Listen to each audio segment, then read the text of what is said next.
Thank you, everyone. Thanks for coming. At least one motivation we have from the TripAdvisor that we have something to receive end of this presentation.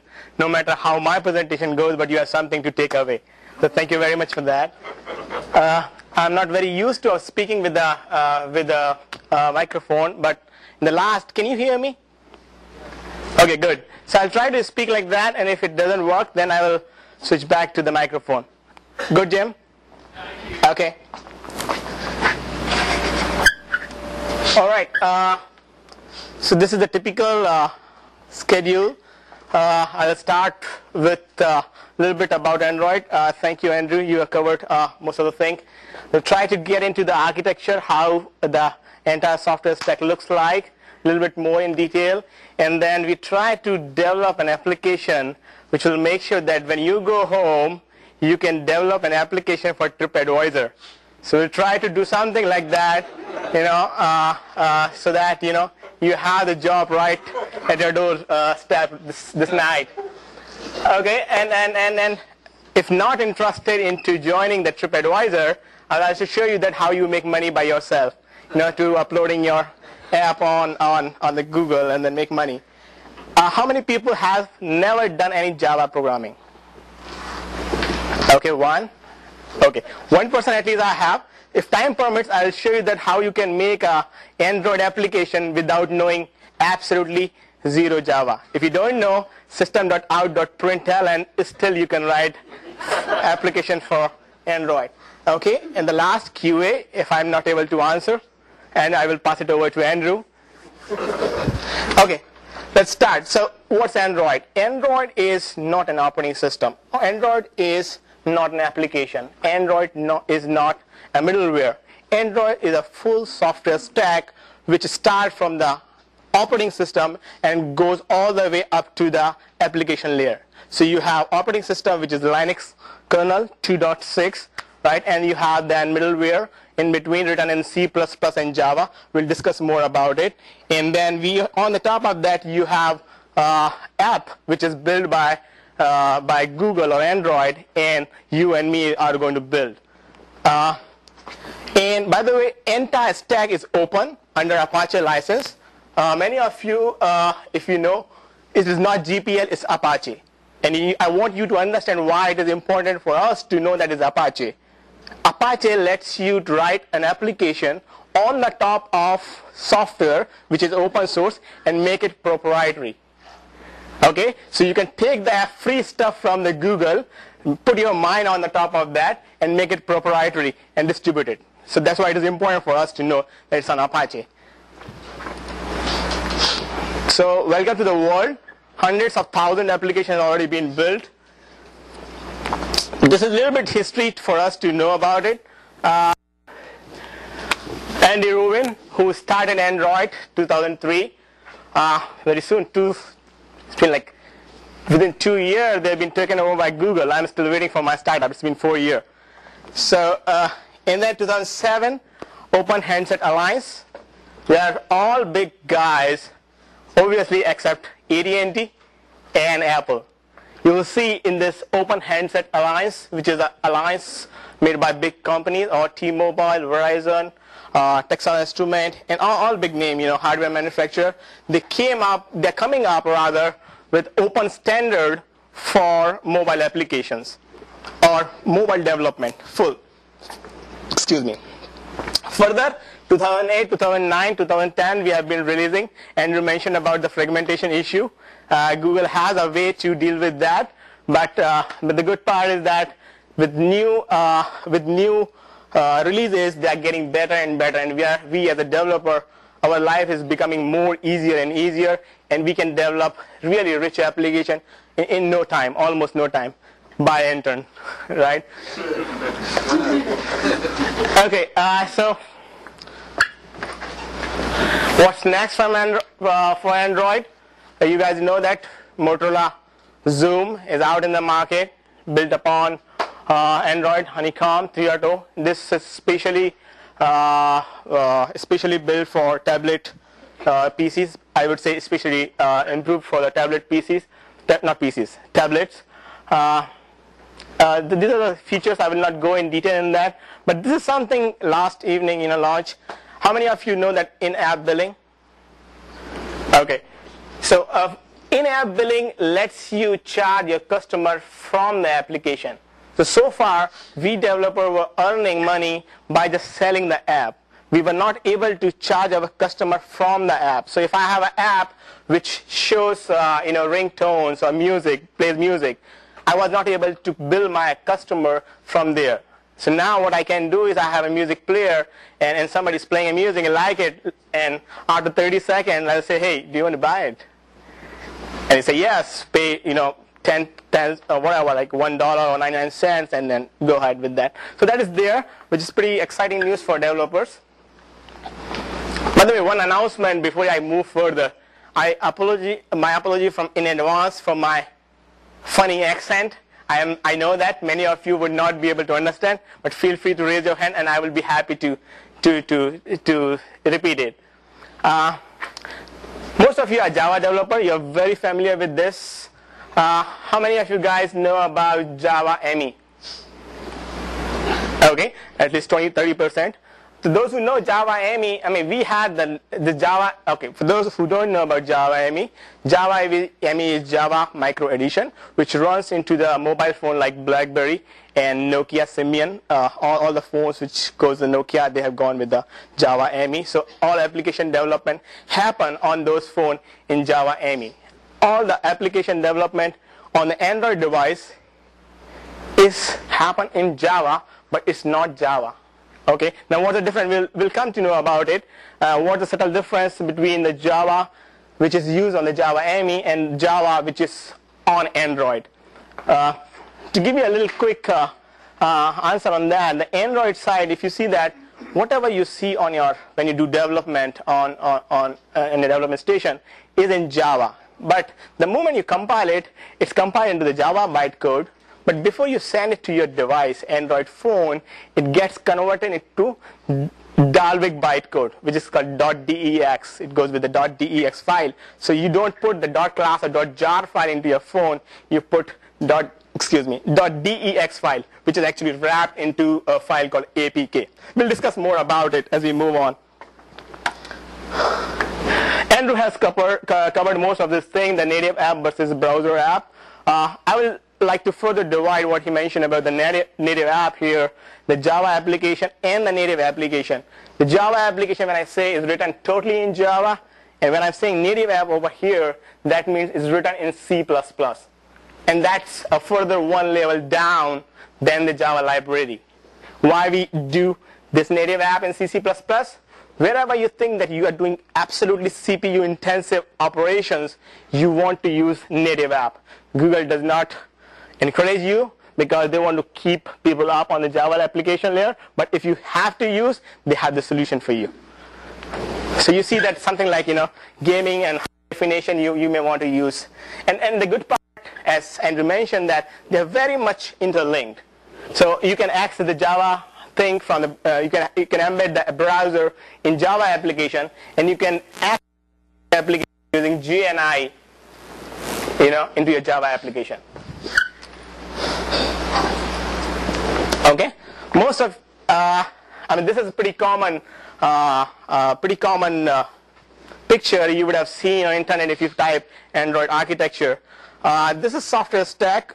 This is what all you have in your phone, starting from the Linux kernel. As I mentioned, it's 2.6. Latest, I think, on Honeycomb is 2.6.35.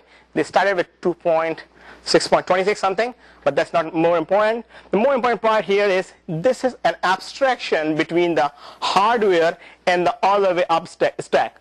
So if you are working with some hardware manufacturer or OEM, an HTC or something, what you need to worry about only to this layer. You just need to implement the drivers, and the rest of the thing will be taken care by the Android stuff. That's why so many manufacturers are interested in going with the Android. Moving up, if you see the stack, you see the libraries, which I was talking about, NDK. This all green over here is written in C++. All blue, Java.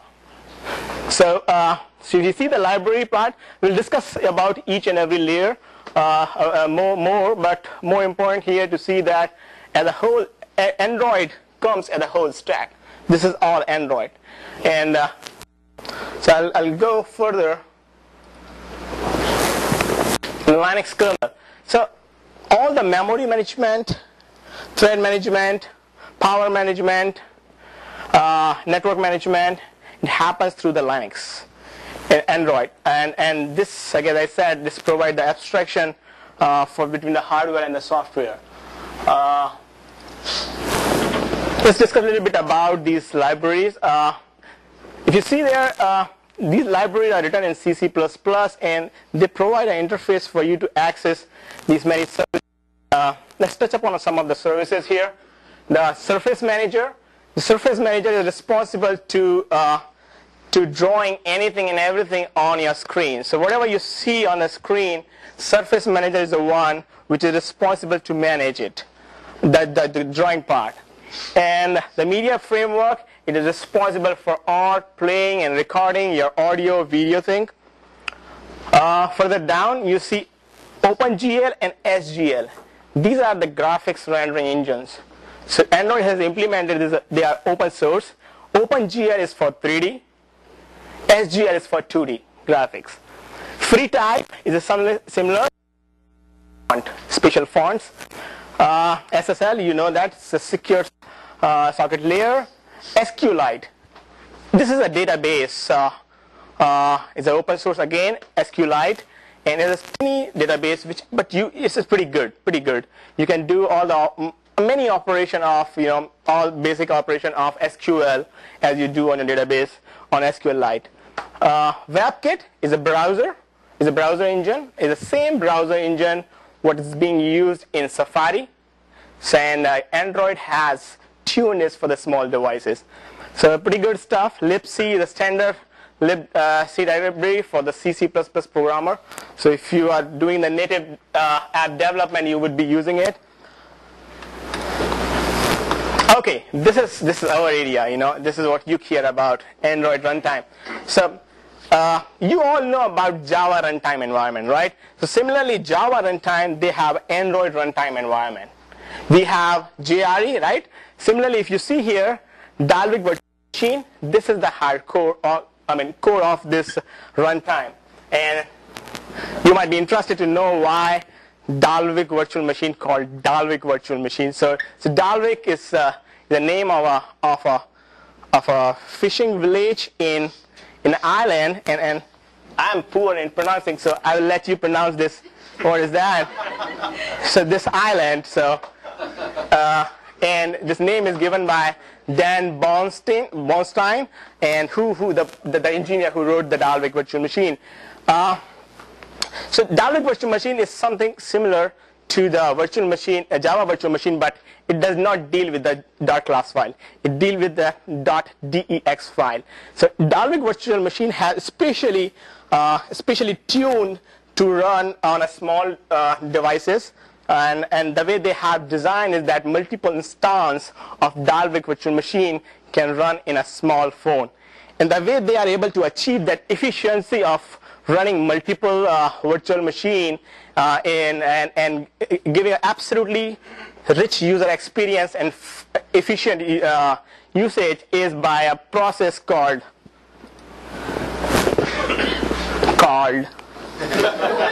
Zygote. So this Zygote, those who are doing already Android development, they would know what Zygote does. It's pretty neat and pretty good concept. What they do is, Zygote is a pre-warmed VM. So it is a kind of service where when your phone boots up, Zygote also comes up and preload all the common library which Android think that most of the application would be using. So before even any Java app started, you have one process listening on a socket having all the common APIs or common classes warmed up. The moment user does something and Zygote come to know that, okay, there's an application needs to be started. What it does is simple Linux fork. It does Linux fork and you have entire VM. You are not wasting any time to loading those libraries. You have that ready, you start the activity, users see absolutely good, very rich experience in terms of responsiveness. On the top of that is the core libraries. Those who come from the J2ME background, they would know, you remember those configurations, CLDC, CDC, and all those things.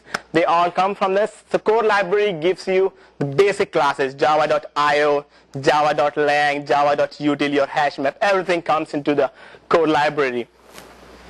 What else? Security. This is one of the most important thing, I would say Android would have thought about when they are opening up market for any developer to write any kind of application at any level. And those who have developed the BlackBerry, there are still lot many constraints to reach to write the app, which really interact with each and every part of the device. The way they could achieve they use the multi-user security model of Linux. So they use, that Linux kernel. Multi-user meaning, you all know that Linux is pretty good in keeping the separation between the users. So user A logs in, user B logs in. They don't know about each other. They don't share their space unless it's explicitly given, right?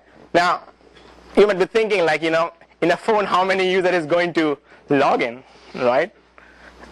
What they do, they know that only one user will be logging in, but for them, every application in Android is a new user. So every application, when any application comes into the Android phone, it runs as a separate user. I'll show you that if you access your phone and do top or you do ls, you will see that, or do ps, you will see that the process which is running under the different user ID. And that user ID is assigned by the Android system. Application has no clue what this user ID is. So we as a Java developer do not have access. Is a headache of Android operating system, Linux operating system, which takes care. Okay, this is the part which we will be discussing most. Activity manager, window manager, content provider. So Andrew touched upon many part of the application if you have seen that. And I'll just give you a brief about this application framework, and as we go more in detail about developing an application, I'll try to correlate them with that at the time. Activity manager is a process, a component which manage the life cycle of the application. Which activity or which application to bring in the forward, which one to take in the background process, which one to kill, which one to bring it up again. All that happens through the activity manager. Then you have a window manager. Window manager makes sure that it is actually a kind of abstraction on the surface manager, what I explained to you into NDK. Basically, it decides that how to draw and how it look. All responsibility of a screen goes to the Windows manager. Anything, whatever you need to display, goes through Windows manager. Similarly, a view system. View system actually is different from the window manager, but it's responsible to drawing different views. And when I say views mean different buttons, different lists, the map he showed, and the list he showed. So most of those things are handled by the view system. Package manager. This is a very important thing. Package manager makes sure that it is responsible to handle all the application which install to your phone, whether it's through over the air or it's through other way like USB or anything else. Package manager keep the track that what application you have installed. So same application comes through the OTA, which is over the air, or same application comes again with the USB. It'll make sure that you don't have two copies of that, and also make sure that the application what you're installing on the phone is good. When I say good, meaning you don't have phone which support 1.6 SDK, and you're trying to push the application which needs 2.2, even let. So that's what the package manager does. Telephony manager is responsible for all the phone related functionality. Resource manager, anything outside of the code is taken care of by the resource manager. Your images, your external strings, and all that. Location manager, again responsible as the name suggests. For the location, it will tell you where the user is in whatever method is available. If GPS is on, it will tell through GPS, this is the lat long. If it is a tower triangulation mechanism, it'll tell you through that, or Wi-Fi ID, or whatsoever. That's a location manager. And then last but not least is notification manager. Most of the guys, those who have Android phone, they would have seen a little strip on the top. The whole goal of the notification manager is to notify the user without interrupting his current activity, what he's doing on the phone. We'll see again a little more. Okay, so let's come down to what makes your Android application. These are the main components what goes into your application to make it work. Activity, I'll use some. Okay, this is much better. Activities. So here the technical start, and you'll see those names and everything in your class. Activity is something, a screen, a one screen. So if you need to visualize the activity, think about a mail application. And if I need to divide my mail application, I can potentially think about 3 different screens. One screen for writing an email, second screen is for showing the email, and third screen maybe for, you know what, I have made it reverse because there was some personal stuff and I took this on last moment. I didn't find any better way to encrypt this. So, well, don't look at that carefully, don't try to decrypt it. Okay, so the third part is what I say, listing the emails, right? So these are the 3 different activities. So when you, as a programmer, you start thinking about how many activity I would have, think about the screens you would have. So this is about activity. We'll see a little more insight when we develop the code. Other part is the services. Services run in the background. They don't have any interface or user interface. They always run in the background. And so you can start a service a different way. You can start a service from an activity. So activity will tell that, okay, service you start, and then activity goes down, and service will keep running. Pandora. How many people like Pandora or have used Pandora? Oh my God, that's good. Okay, so Pandora is a typical example of a service. You would have seen a screen when you bring up the Pandora, that is activity, which brings the service up, and when you go back and you have a screen like this, in the notification area you see that P represent that the service is running. This is just nothing to do with the service, but the Pandora is smart enough to put that into notification area for you to see that the Pandora is still running. And then, excuse me, so as I said, service can be started by the different activity and intent. I'm introducing a new word, intent, over here, which is a message passing mechanism into Android. So activity pass intent to a service and say start the service, or a service can receive a message, a broadcast message from different activity and stop. So let's take the example of Pandora itself. So Pandora, you start, you're listening to music, and suddenly phone call comes. What happens? Your music stops playing and your phone start ringing. So basically phone service or something has broadcasted an event, hey, phone is coming. So all the services which is running in the background, those who want to shut them down or pause or whatever, please do that. And if you are a good citizen, you will do that. So that's what happened when they receive an intent. And as I mentioned, an intent is a message passing mechanism in the Android. In Android, as I said, that two applications run in absolutely separate processes. They cannot share the data. They cannot talk to each other in the whatever way they want. There is a definite way by which they will be sharing the data. There is a definite way by which they will be communicating to each other. That is how they communicate to each other. They make a intent and it passes it to the other process and say, this is what I intend to do. Please do it. And if the other process respect that intent or accept that intent, it will do the job. Intent and the broadcast receiver. So intent is the message passing. Then broadcast receiver is same. What I explained, that any application who wants to listen for certain kind of events, they register them. They register. They mention that we are looking for this kind of intent. So if you have this kind of intent, please let us know. We will respond to that. So that's what the broadcast receiver those folks, those who come from the J2ME background or BlackBerry, you might have heard about the push registry. This is something similar to that. Content provider, again, two applications, two processes written by two different developers. They cannot access each other data unless until the process the developer wants or allow. So content provider is made for the same thing. If you want to share the data between two different applications, content provider is the way to go. You can access some other application data by requesting to the content provider that, hey, I need this particular content or particular data. Google come with some built-in content provider, like to share the data like your contact list, to share the data like image, photos, and other information.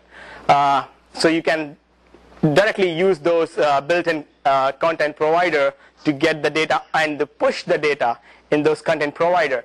You can push the data in those content provider by having the right permission. You cannot simply push because somebody is providing a way to push. You have to have the permission, and the user give the permission that, okay, I'm okay to do that. If you want to publish the data in a content provider, you can certainly provide through the content provider, saying that, hey, this is the content provider, and any other activity or any other application is feel free to ask me for this data, and I will be happy to give you. Notification, as I mentioned, this is the area notification. Those who are very familiar with the Android phone, who are having phone, they would know that you can drop down your notification window and you can see in the detail. Everything handled over there is by notification manager. That's what I wanted to just say in this screen and move on. Okay, so let's start the real stuff now.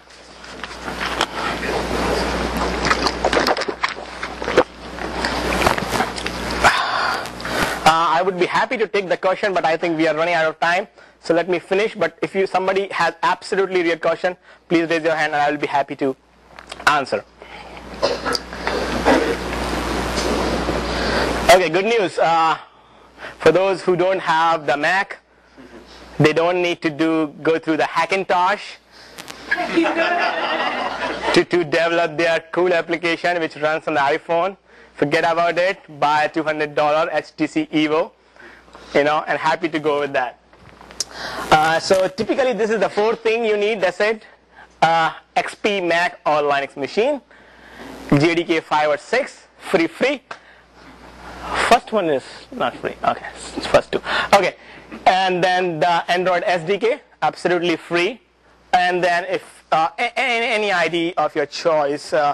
Android started with Eclipse. I would say one of the major reasons would have been that in the beginning they already supported the Eclipse, and then later, now I checked this morning that they have a good support for NetBeans as well.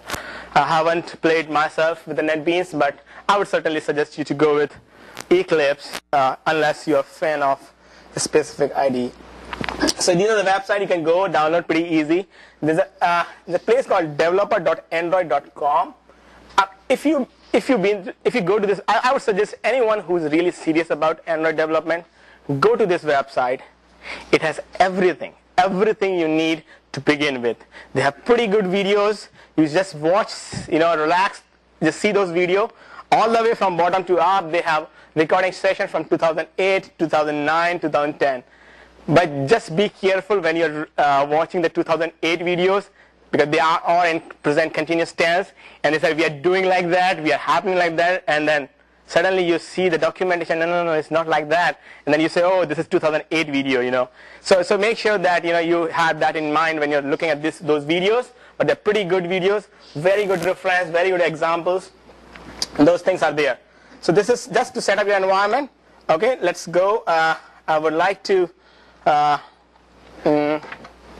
keep my finger crossed if everything goes fine. So once, how many of you develop engine on an Eclipse? Oh wow, okay,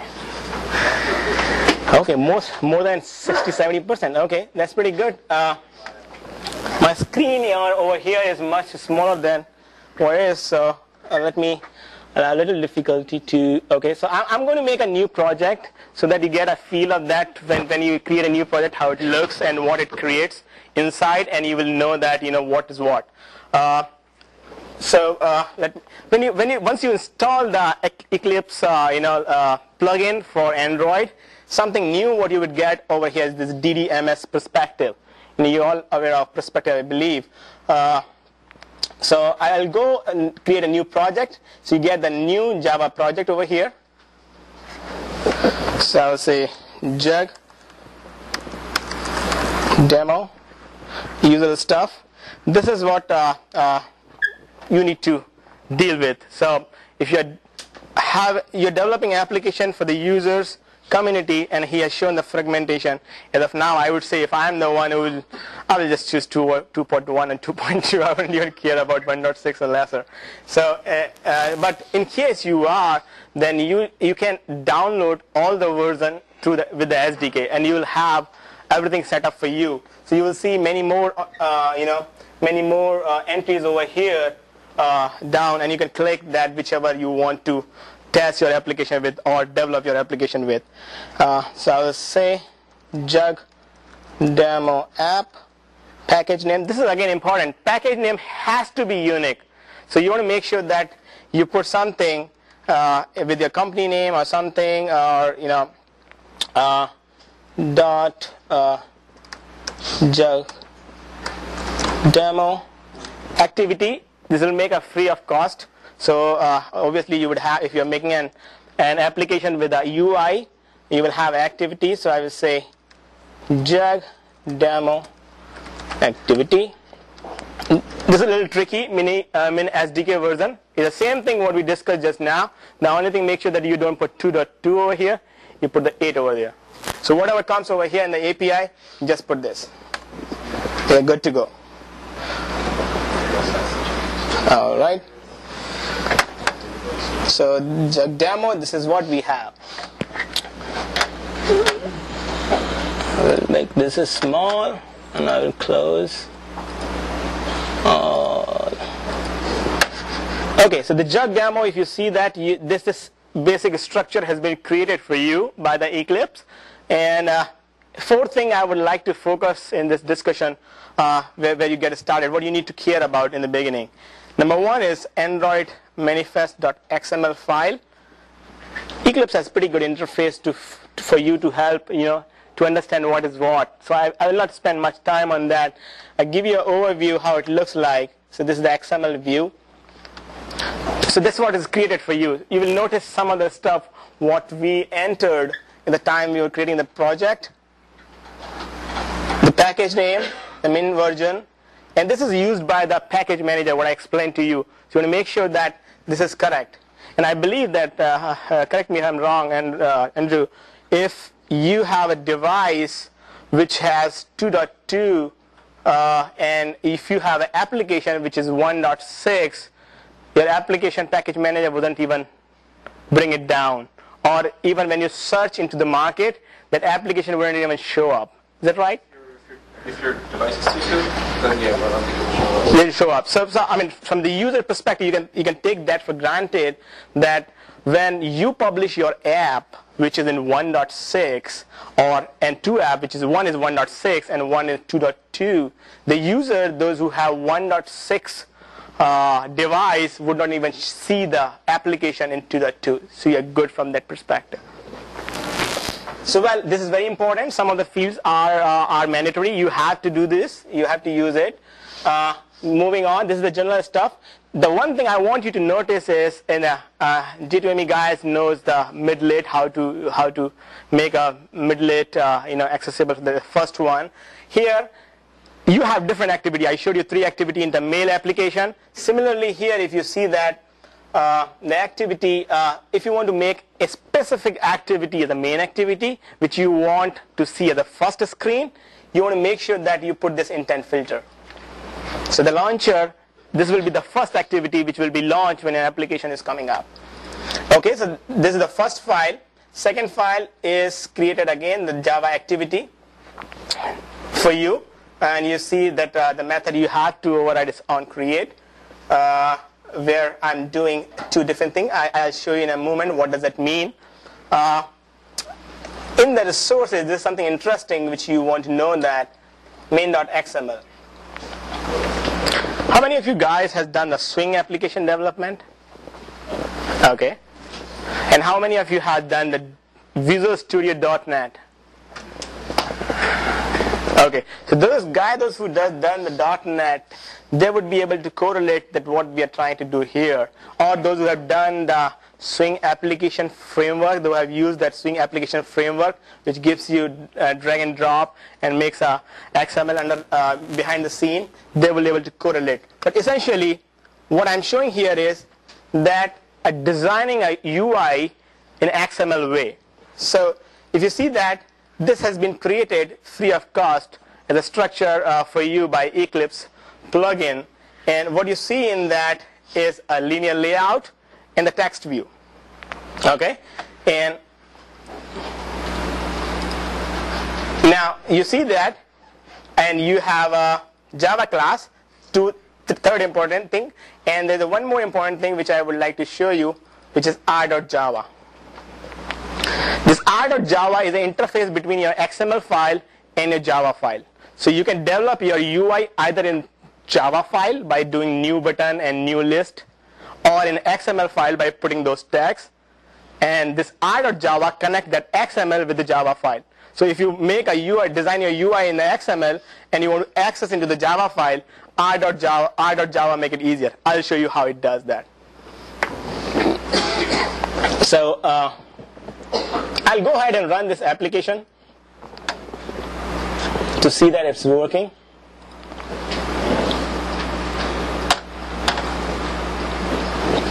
Oh, it's a really big phone.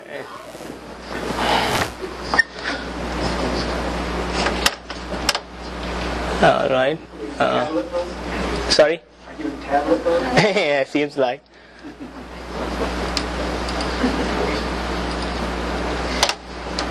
That's part of the simulator. What's that?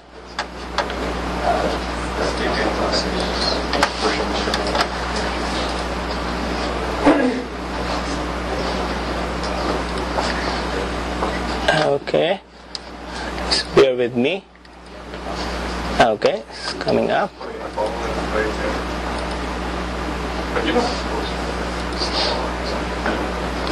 Okay, so we have that. The screen size is real big. I'll bear with that. So I run this application.